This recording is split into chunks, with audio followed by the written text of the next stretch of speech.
Good Monday. This is Jay Brew, co-chairman of Seafried and Brew, talking about strategic planning. Let's look into the future and how do we do that in our strategic planning process? Well, what we've done here at Seafried and Brew is to really look at taking the balance sheet and income statement out over time.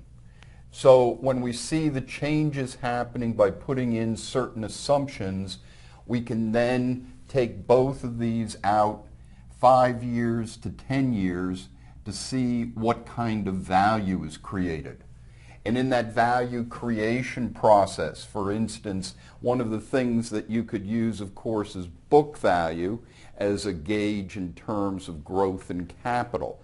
But along with that, we suggest actually using economic value of equity, which essentially prices out the entire balance sheet and income statement into one number that can then be looked to as a value number going forward.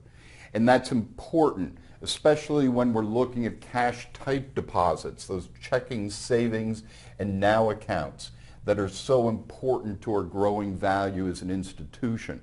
So if you sit there and say, for instance, that currently your cash type deposits are at 50%, but going out into 5 to 10 years that's going to grow to 75%, well, that's value creation. You can also look at growth. You can look at growth in earnings. All of these different assumptions can be placed into the strategic planning model so that it takes you from that sort of strategic planning melees that a lot of people refer to in terms of like SWOT analysis, those type of things, and change it into actual numbers which the board can see what kind of value is actually created. This is Jay Brew, co-chairman of Seafried and Brew. Have a great week.